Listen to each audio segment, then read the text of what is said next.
Fala aí, pessoal, tudo bem? Estamos juntos para mais uma aula de Química e na aula de hoje a gente vai tratar de um assunto clássico das aulas de ciência, que são os estados de agregação da matéria, ou simplesmente os estados físicos da matéria. A gente vai estudar então quais são os estados de agregação da matéria e as transformações físicas entre esses estados. Então, vamos lá. Bom, nós temos três estados de agregação na matéria principais. Nós temos o estado sólido, estado líquido e estado de vapor.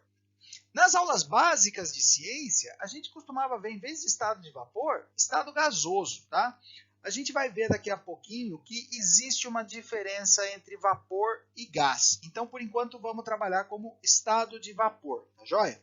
Para a gente exemplificar esses três estados físicos, esses três estados de agregação, a gente vai usar a água, porque a água é uma das poucas substâncias que, nas condições ambiente, nas condições em que a gente vive, que a gente experimenta o mundo, a gente pode encontrar água nos três estados diferentes. Então, a água no estado sólido é o gelo, a água no estado líquido é a própria água, e a água no estado de vapor a gente pode citar como exemplo aqui a água sendo aquecida numa chaleira, tá? Aqui cabe fazer uma observação bastante importante que vocês talvez não saibam. Essa fumacinha que a gente enxerga aqui, na verdade não é água no estado de vapor.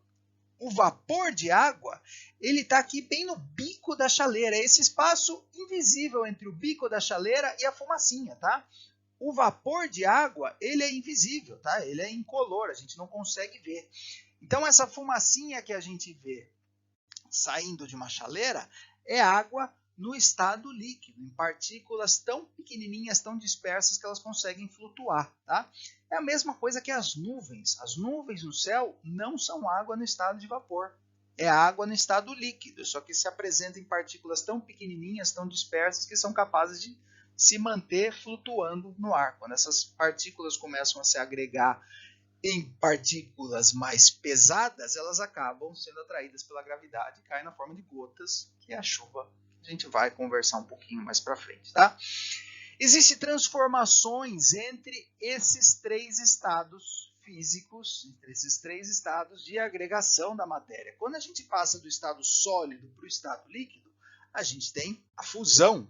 Quando a gente passa do estado líquido para o estado de vapor, nós temos a vaporização. Quando a gente vai do estado de vapor para o estado líquido, essa transformação se chama condensação. Quando a gente vai do estado líquido para o estado sólido, a gente tem a solidificação, certo?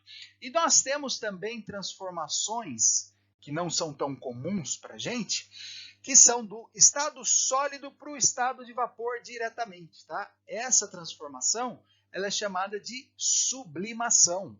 E a gente tem também a transformação do estado de vapor para o estado sólido, que também é denominada sublimação ou ressublimação, tá joia? Onde que a gente tem a sublimação, gente? Eu não sei se ainda é uma prática comum, mas eu lembro que dos meus tempos de juventude, a gente costumava colocar no guarda-roupa umas bolinhas de naftalina para evitar a formação de mofo e tudo mais. A naftalina é uma substância que sublima, ela passa do estado sólido para o estado de vapor diretamente. Eu até peguei um vídeo mostrando a sublimação da naftalina, mas a transformação em si não é muito legal. Como um outro exemplo de sublimação, vamos ver um vídeo que mostra o processo de sublimação do iodo. O iodo ele se encontra no estado sólido, tá? Na forma de bolinhas, que tem um tom levemente arroxeado, em temperatura ambiente, mas que quando aquecido, ele passa do estado sólido para o estado de vapor diretamente. Então ele sublima. E o vapor de iodo ele tem uma cor muito bonita. Por sinal, o nome do iodo, da substância iodo, vem justamente em decorrência dessa cor arroxeada. Em grego, iodo, ou essa palavra estranha, ele significa roxo, tá? E o vapor de iodo, obviamente, é um pouco tóxico, então esse tipo de situação tem que ser feita em laboratório, dentro de uma capela. E se a gente colocar um pouco de iodo para aquecer, ele vai passar para o estado de vapor diretamente, vai sublimar. E se a gente colocar um outro frasco contendo gelo, o vapor de iodo vai bater nesse gelo e vai se resfriar, sendo sublimado novamente para o estado sólido. Então vai formar cristais de iodo sólido ali, que são bastante bonitos, tá? Então tem um aspecto bem bonito. Então o iodo é um exemplo bacana de sublimação. Se vocês procurarem no YouTube ali por sublimação, vocês vão ver vários vídeos de diferentes substâncias que passam por esse tipo de transformação. Mas o iodo, por ter esse aspecto roxo, essa cor bem marcante, é o exemplo mais utilizado para mostrar a sublimação, certo? E por que esse assunto chama estados de agregação da matéria? Porque justamente se referem a como a matéria está agregada, como que ela está organizada entre si. Então, no estado sólido, as partículas, as moléculas, elas estão muito juntinhas, elas têm pouca liberdade para se movimentar. Tá? Então, elas estão num estado de agregação mais compacto. Quando a gente vai para o estado líquido, as moléculas, as partículas ainda têm bastante interação entre si, mas elas já passam a ter certa mobilidade. Tá? E quando a gente vai para o estado de vapor, essas moléculas, essas partículas se afastam completamente e passam a ter maior mobilidade e, portanto, menos agregação. Tá? Então, quando a gente vai do estado sólido para o estado líquido, a gente passa a ter uma maior mobilidade, um maior distanciamento dessas moléculas, dessas partículas, portanto, a densidade diminui. Quando a gente vai do estado líquido para o estado de vapor, esse afastamento entre as moléculas, entre as partículas, faz com que a densidade da substância diminua ainda mais. Tá? Por isso que a gente vê, quando a gente ferve a água, ou mesmo na sublimação de iodo, quando a gente vê um desprendimento de uma fumacinha, essa fumacinha está normalmente acendendo, ela está subindo. Por quê? Porque ela é menos densa, tá? Do que a substância de onde ela está, do que o estado de agregação de onde ela está saindo. Tá?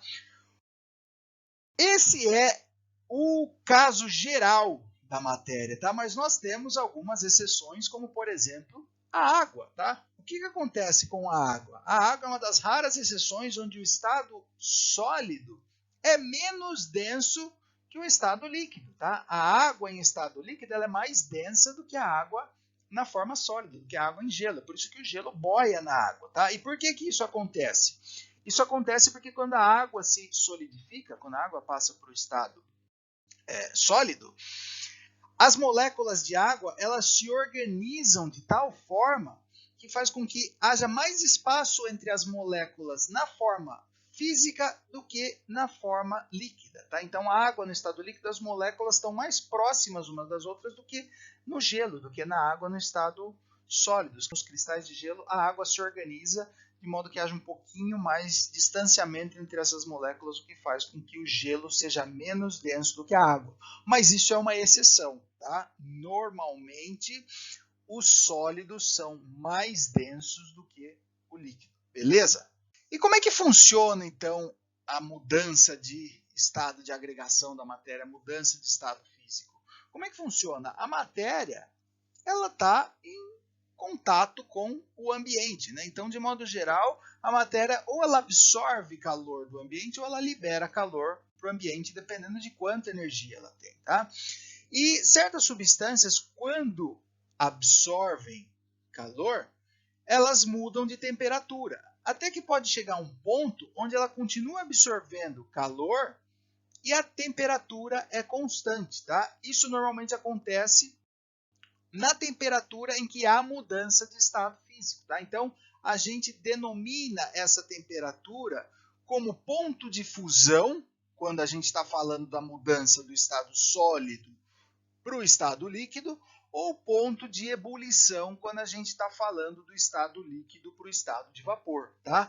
E essas temperaturas elas são características para diferentes substâncias. Então, no caso da água, o ponto de fusão ocorre a 0 grau. Tá? Então, a 0 graus Celsius, a água passa do estado sólido para o estado líquido. E a 100 graus Celsius, mesma coisa, a água passa do estado líquido para o estado de vapor. A volta também é verdadeira, tá? A 100 graus, o vapor de água passa para o estado líquido se estiver sendo resfriado. Se continuar sendo resfriado, a água passa do estado físico para gelo a 0 graus, tá? Diferentes substâncias têm diferentes temperaturas, como ponto de ebulição e ponto de fusão, tá? Então, por exemplo, o etanol, o álcool etílico, ele tem um ponto de fusão de menos 114 graus, enquanto que o ponto de ebulição do álcool etílico é de 78,4. Então, normalmente a matéria absorve calor, com essa absorção de calor ela vai aumentando de temperatura até chegar no ponto de fusão ou no ponto de ebulição. Quando a matéria atinge, as substâncias puras atingem esse ponto de fusão ou ponto de ebulição, a temperatura deixa de variar até que toda a matéria passe para o próximo estado de agregação. Então, se a gente olhar aqui uma curva de aquecimento da água, o que acontece? Começando aqui a 50 graus negativos. O gelo aqui a menos 50 graus negativos, ele vai absorvendo calor e vai aumentando de temperatura até atingir 0 graus, que é o ponto de fusão da água, né? Então, a 0 graus, a gente tem a mudança de fase de sólido para líquido, mas até que todo o gelo passe para o estado líquido, a temperatura se mantém constante, mesmo havendo absorção de calor. A partir do momento que todo gelo se converteu, se transformou em água, a água vai aquecendo de novo até atingir aqui a temperatura de ebulição, ponto de ebulição que é 100 graus. Aqui então vai haver a transformação de água para o estado de vapor, do estado líquido para o estado de vapor, e até que toda a água se converta a vapor, a temperatura se mantém constante aqui a 100 graus e depois disso nós temos o aquecimento, tá?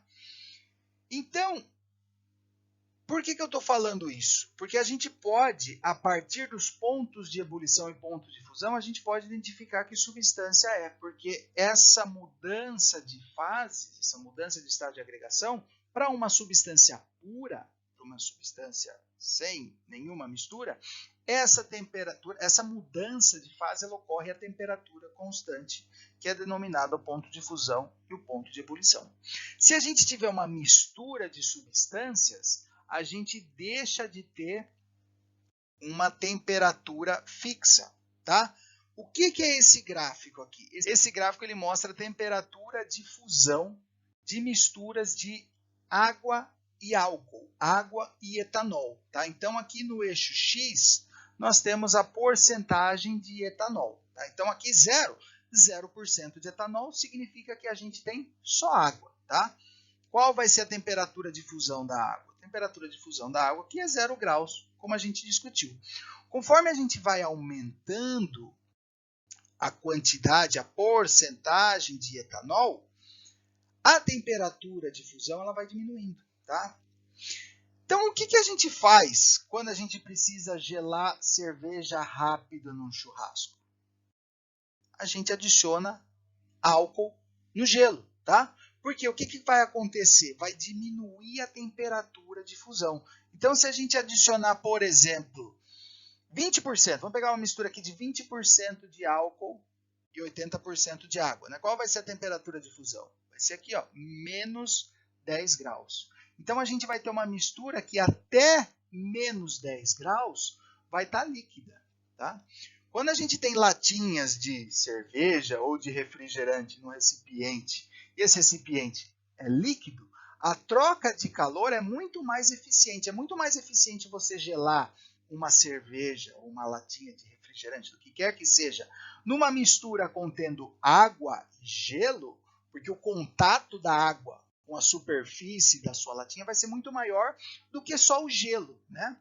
Então, se a gente tiver uma solução ali, uma mistura que esteja no estado líquido, essa troca de calor vai ser muito mais eficiente. Por isso que a gente coloca álcool na mistura, porque isso vai diminuir o ponto de fusão. Ou seja, vai passar do estado líquido para o estado sólido a uma temperatura mais baixa. Então, abaixo de 0 graus ainda você vai ter uma mistura líquida. Consequentemente, a troca de calor entre essa mistura líquida e a sua latinha de cerveja, de refrigerante, é muito mais eficiente, tá? E se você botar sal nessa mistura, você abaixa ainda mais o ponto de fusão. Então, se você quiser gelar bem rápido alguma coisa num churrasco, você não se programou direito, não gelou a sua bebida, você pode comprar um saco de gelo, bota esse saco de gelo ali, uma garrafinha de álcool, uma pitadinha de sal ali, o negócio vai gelar, é uma beleza, rapidão. Certo, gente? Então, como eu falei lá atrás, a gente consegue identificar substâncias puras a partir dos pontos de fusão e de ebulição. No caso da água, a água pura, como eu comentei lá atrás, o ponto de fusão ele é muito bem definido aqui em 0 graus. Então, a água no gelo ela vai se aquecendo, se aquecendo, se aquecendo, até atingir o ponto de fusão. Enquanto todo gelo não se transformar em água, a temperatura se mantém constante a 0 graus. A partir do momento que tudo for água, a temperatura vai aumentando, até atingir o ponto de ebulição, 100 graus. Aqui a temperatura se mantém constante até que toda a água se converta a vapor. Tá?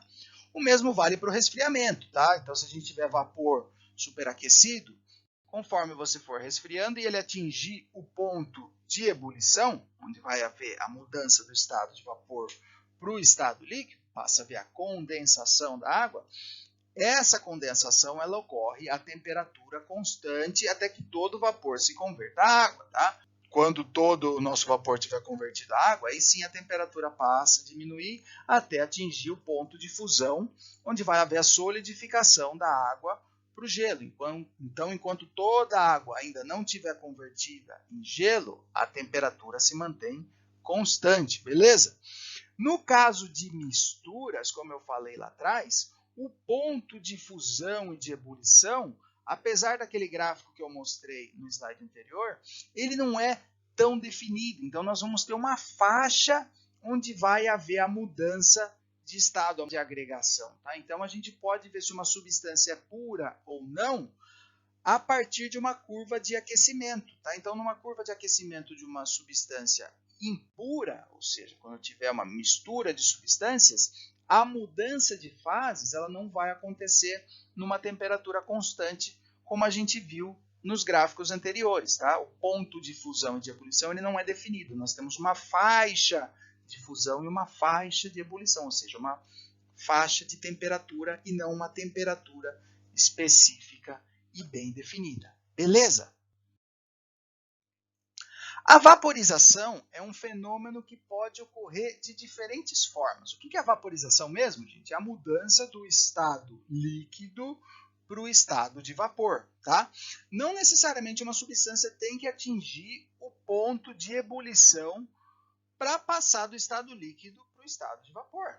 Como é que a gente seca a roupa no varal, gente? A roupa no varal ela seca por um processo de vaporização que é denominado evaporação. As roupas no varal elas não estão a 100 graus para secar, né? Senão a gente não conseguiria nem encostar na roupa. Tá? Esse é um fenômeno, a evaporação é um fenômeno mais lento que ocorre à temperatura ambiente. Tá? Esse fenômeno ele ocorre de modo mais acelerado, vamos dizer assim, de modo mais rápido, em pressões mais baixas, ou seja, em altitudes maiores e com temperaturas mais altas. Né? Obviamente, um dia quente, ele seca a roupa mais rápido que num dia mais frio. Tá? Outra coisa que vocês podem observar é que esse fenômeno ele depende muito mais do equilíbrio entre o estado líquido e o estado de vapor, ou seja, a superfície de contato, no caso da secagem de roupas, a superfície de contato da roupa com o ar à sua volta. Se você botar uma camiseta toda torcida, enrolada no varal, ela vai secar muito mais lentamente do que se você estender ela como estão nas fotos aqui, como está na foto das camisas. Por quê? Porque a área de contato da camisa com o ar é muito maior. Então, se estabelece um equilíbrio onde é muito mais fácil das moléculas de água ali na roupa passarem para o estado de vapor no ar. Tá? Um dia seco favorece também muito mais a evaporação nas roupas, porque o ar, como está seco, ele está pouco saturado de vapor de água. Tá? Se você tiver um dia muito úmido, é mais difícil de secar as roupas. Por quê? Porque o ar ele já está saturado com vapor de água. É mais difícil de você botar mais moléculas de água num ar que já está saturado do que num ar seco. Tá? Então, nós temos, além do processo de evaporação, nós temos também o processo de ebulição, que é uma vaporização mais rápida, tá? Quando a gente vai fazer um macarrão, a gente ferve a água no fogão. E como que se caracteriza esse processo de ebulição?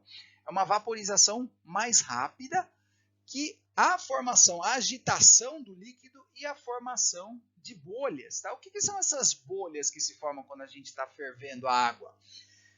São duas coisas principais. Primeiro que a água, ela tem a capacidade de, da mesma forma que você consegue dissolver sal ou açúcar na água, a gente consegue dissolver ar. Gases são dissolvidos na água, conseguem se dissolver na água. E a solubilidade dos gases na água, ela é maior a temperaturas mais baixas. Tá? Então, quando você começa a aquecer a água, a solubilidade dos gases diminui. Isso faz com que os gases que estão dissolvidos na água sejam expulsos. Tá? Então, parte dessas bolhas que se formam durante o processo de ebulição da água são os gases dissolvidos, gás carbônico, oxigênio, todos os gases da atmosfera que estão dissolvidos na água, que estão sendo expulsos, mas também é a água que vaporizou, a água que passou para o estado de vapor. Também vai se formar bolhas que vão ser eliminadas para o ar, para a atmosfera à nossa volta. Tá? Lembrando que o estado de agregação de vapor é menos denso do que o estado líquido. Tá? Por isso que as bolhas elas acendem, elas sobem, vão do fundo da panela para a superfície da água. Tá joia? Então, nós temos como exemplos de vaporização a evaporação, a ebulição, e nós temos uma terceira forma de vaporização, que é denominada a calefação. Em que consiste a calefação? A calefação é um processo de vaporização muito rápido. Ela ocorre quando um líquido atinge uma superfície que está superaquecida, que está numa temperatura muito acima do ponto de ebulição do líquido. Tá? Então, quando você joga gotinhas de água numa frigideira que está muito quente, você tem esse fenômeno que é denominado calefação. Tá? Você tem... E as gotículas de água elas pingam, ficam pulando ali na frigideira. Vamos ver um exemplo aqui de um vídeo que mostra o fenômeno de calefação. Vamos entender o que acontece. Então a gente tem uma chapa superaquecida e o cara está jogando água nessa chapa. Ouçam o barulho. Né? O que acontece? Por que as gotículas de água ficam quicando, ficam pulando na frigideira ou na chapa superaquecida? Isso ocorre por um fenômeno que é denominado efeito Leidenfrost. O que é esse efeito Leidenfrost? Quando essas gotículas de água elas atingem a superfície superaquecida, a superfície dessas gotículas, elas passam, a superfície que toca a frigideira, a superfície superquente, ela passa para o estado de vapor muito rápido. Tá? E quando ela passa para o estado de vapor, ela funciona como um isolante. Tá? O que acontece quando a matéria passa do estado líquido para o estado de vapor? As moléculas elas se distanciam. Né? Se há um distanciamento dessas moléculas, fica mais difícil de transferir calor da superfície quente para o resto da gotícula de água. Tá? Então, o vapor que se transforma aqui entre a gotícula e a superfície funciona como um isolante. Por isso que as gotículas vão quicando, vão pulando na superfície de uma frigideira ou uma chapa de metal bastante aquecida. Tá? E esse fenômeno vem da calefação, e esse efeito da água quicando chama-se de efeito Leidenfrost. Então, se vocês procurarem no YouTube por efeito de Leidenfrost, tem vários vídeos muito legais do pessoal brincando com essas gotinhas de água que ficam quicando para lá e para cá. Beleza? Todas essas transformações, essas mudanças de estado de agregação que a gente comentou até o momento, elas ocorrem em pressão constante. Tá? A gente sabe que a pressão ela exerce muita influência no estado de agregação da matéria. Tá? Se a gente exercer muita pressão sobre um vapor, a gente consegue fazer com que esse vapor passe do estado de vapor para o estado líquido. É isso que ocorre, por exemplo, quando a gente compra o gás de cozinha, tá? O gás de cozinha, que por sinal está pela hora da morte agora, ele é chamado de GLP, gás liquefeito do petróleo. O que a gente consegue, como é que funciona esse gás liquefeito do petróleo? A gente pega o petróleo, pega esse gás que foi separado ali no processo de separação do petróleo, que é uma mistura de diversos hidrocarbonetos, de diversas substâncias. A gente pega essa fração mais leve, essa fração gasosa, e comprime ela bastante, aumenta a pressão, de tal forma que ela vai passar do estado de vapor para o estado líquido. Então, dentro do botijão de gás, o que a gente tem é o gás liquefeito, é a fase líquida desse gás que vem do petróleo. O botijão de gás, ele não é feito de metal, não é pesado, toda essa estrutura robusta à toa. Ele tem que aguentar a pressão lá dentro, tá? E quando a gente coloca a válvula no botijão de gás, essa válvula ela diminui a pressão de tal forma que o gás que está liquefeito ele pode passar para a fase de vapor, pode se vaporizar e ser utilizado no fogão, certo? Há uma diferença entre vapor e gás justamente em decorrência da pressão, tá?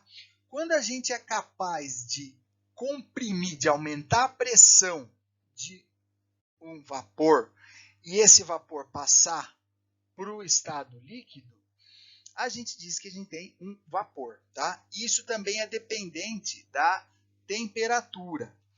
Nós temos uma temperatura crítica que é específica para cada substância. Como assim? Por que serve essa temperatura crítica?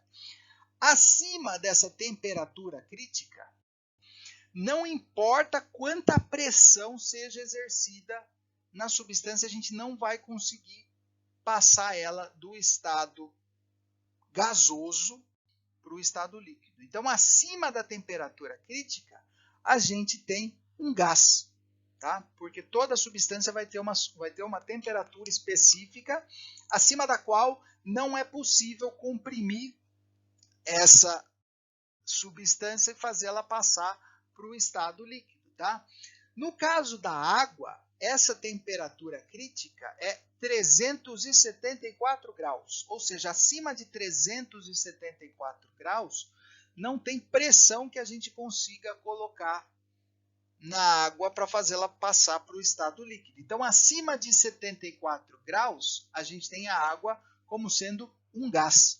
Abaixo de 374 graus, a água é um vapor, porque a gente ainda consegue exercer pressão e fazer com que ela passe do estado de vapor para o estado líquido, tá? Onde que a gente consegue ver a transformação, mudança de estado físico, a partir da variação de pressão?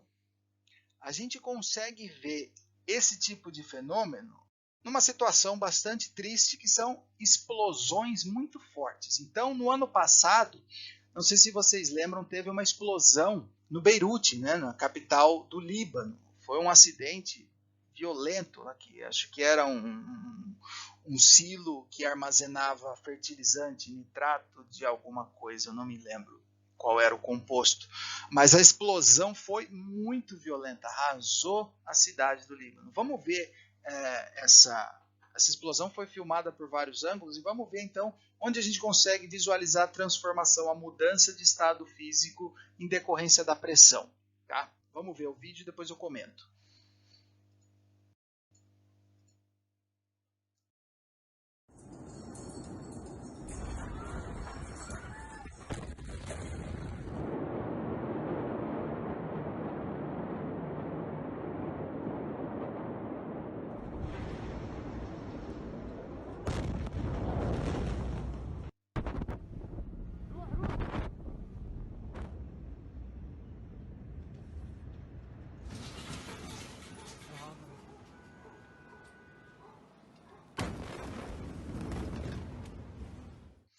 Então, o que a gente vê nessa cena triste? A explosão, ela foi tão violenta, ela gera uma onda, um impacto tão forte que faz com que haja um aumento da pressão muito grande ao redor da explosão. Esse aumento da pressão ele é tão violento que faz com que o vapor de água, lembra que vapor de água é invisível, a gente não consegue ver, né? Mas ele está presente no ar à nossa volta. É assim que a gente seca a roupa, tá? O que acontece? A água passa para o estado de vapor, tá? Mas o ar atmosférico, ainda mais numa cidade litorânea, ali como é o Líbano, ele costuma ter uma umidade relativamente alta. Então nós temos vapor de água ao redor de tudo ali onde tem ar, né? A explosão ela gera uma onda de impacto, um aumento de pressão tão grande que faz com que o vapor de água ele passe do estado de vapor para o estado líquido. Então aquele cogumelo em formato arredondado, aquela nuvem branca que a gente vê, é vapor de água que é liquefeito por causa do aumento da pressão. Então notem de novo, vou passar o vídeo de novo. Notem que essa onda redonda de fumaça branca, ela se dissipa rapidamente. Por quê? Porque o aumento violento da pressão, ele vai embora. Lógico, a onda de pressão ela se propaga e ao redor ali do epicentro da explosão, a pressão se estabiliza de novo, então aquela onda ela desaparece. Então notem de novo, vamos ver o vídeo aqui mais uma vez. Ao aumento da pressão, forma-se a água, passa do estado de vapor, do estado líquido, mas essa onda, essa fumaça branca, que na verdade é de água condensada, ela se dissipa rapidamente porque ela volta, a pressão diminui e com isso a água volta para o estado de vapor. É um exemplo triste, mas a gente consegue visualizar ali o efeito da pressão na variação do estado físico, na variação do estado de agregação da matéria, certo? Na indústria de alimentos, é utilizado o efeito da pressão na mudança do estado de agregação da matéria, justamente para fazer uma secagem, fazer uma desidratação de alguns alimentos. Então a gente pode, por exemplo, produzir frutas secas ou mesmo café solúvel usando o processo de liofilização. E como é que funciona esse processo de liofilização? No processo de liofilização, os alimentos eles são congelados a temperaturas bastante baixas, entre menos 30 e menos 40 graus negativos, e nessa temperatura, a água ela se congela, ela passa para o estado sólido, sem que forme grandes cristais de gelo, tá? Porque o gelo ele pode danificar a fibra, a estrutura dos alimentos, tá? Então, quando a gente congela em temperaturas bastante baixas, o gelo formado ele se forma em cristais que são agulhas bem fininhas e que não danificam tanto a estrutura dos alimentos, tá? Então a gente congela os alimentos em temperaturas bem baixas e depois submete esses alimentos a pressões bastante baixas, tá? Então a gente coloca esses alimentos em câmaras de vácuo, tá? Isso vai fazer com que o gelo que foi formado, ele sublime, ele passe para o estado de vapor diretamente. Então com isso a gente consegue retirar a água desses alimentos e secar esses alimentos sem que a gente tenha que aquecer, tá? Porque qual que é a vantagem de usar esse tipo de procedimento de liofilização? Quando a gente aquece os alimentos para retirar a água, obviamente a água ela vai se transformar do estado líquido, vai se vaporizar para o estado de vapor, só que as outras substâncias que compõem os alimentos, proteínas, lipídios, carboidratos, também vão sofrer influência dessa temperatura e vão se transformar. Isso vai alterar as propriedades dos alimentos. Então, quando a gente quer manter as propriedades desses alimentos e retirar a umidade, secar esses alimentos, a gente usa o processo que é denominado liofilização. Então, isso é usado para desidratar os alimentos. Com isso, a gente consegue preservar os alimentos por um período muito maior e consegue também reduzir a massa desses alimentos expressivamente, até 1/4 do peso, dependendo do que a gente estiver liofilizando, tá? Mas como é que funciona esse processo de liofilização? Como que a alteração de temperatura ali baixa, em baixa pressão, faz com que a a água, né, o gelo passe do estado sólido direto para o estado de vapor. Esse gráfico aqui explica esse fenômeno. Tá? Esse gráfico ele é chamado de diagrama de fases. O que é um diagrama de fases? É um gráfico para uma substância pura que mostra como ela se comporta na pressão e temperaturas diferentes. Tá? Então vamos ver aqui a água como ela se comporta na pressão de uma atmosfera. Uma atmosfera é a pressão ambiente que a gente vive. Tá? Em uma atmosfera, como é que a água se comporta?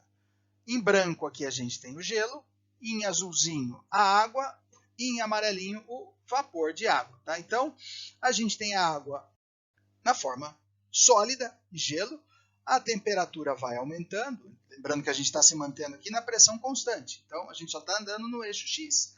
Então andando aqui no eixo X a temperatura vai aumentando até a gente atingir 0 graus. Em 0 graus a água passa de estado sólido, do gelo, para o estado líquido. Né? Então aumentando a temperatura ainda mais, a gente vai atingir a temperatura de 100 graus, onde a água se vaporiza, ela passa do estado líquido para o estado de vapor. Tá? E isso estamos falando na pressão constante. E se a gente começar a brincar com a pressão, que é justamente o que a gente faz no processo de liofilização?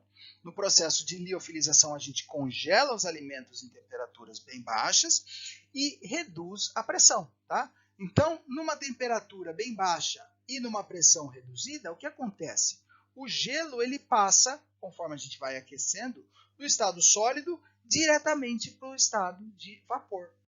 É a partir desse tipo de situação, do diagrama de fases, que a gente pode bolar um processo como é o da liofilização. Existe também nesse tipo de diagrama de fases um ponto bastante específico que ele é denominado ponto triplo. É onde, nesse caso aqui, numa temperatura de 0,01 graus e numa pressão de 0,006 atmosfera, a água ela se encontra tanto no estado sólido, gelo, como no estado líquido, água, e no estado de vapor. Tá? É um ponto muito específico, uma situação muito específica. Tá? Esse gráfico, esse diagrama de fases, ele é específico para água. Todas as substâncias puras vão ter o seu próprio diagrama de fases com temperaturas e pressões que são características para aquela determinada substância. Tá? Nesse gráfico aqui a gente consegue também ver o ponto crítico. Lembra do ponto crítico? Que acima dessa determinada temperatura, que no caso da água é 374 graus, a água ela não passa mais do estado gasoso para o estado líquido, não importa a pressão. Então, acima de 374 graus, a gente tem água como sendo um gás. Abaixo disso, a água está no estado de vapor. Beleza? Maravilha, pessoal. Eu agradeço quem chegou até aqui. Como de praxe, nos últimos slides ficam aqui algumas dicas de referências bibliográficas. Os 2 primeiros livros eles podem ser encontrados ali na Biblioteca Virtual Pearson. E o terceiro livro é o livro do MEC para o ensino médio. Tá? Se vocês tiverem dúvidas ou quiserem entrar em contato, vocês têm ali as informações a respeito dos horários de plantão de atendimento. Tá? Se não for horário de plantão de atendimento e você quiser de alguma forma entrar em contato comigo, seja lá pelo motivo que for, me passa um e-mail ou me manda uma mensagem ali pelo chat do Moodle, beleza? Eu vou ficando por aqui, eu agradeço a atenção de vocês, um grande abraço, cuidem-se e tchau!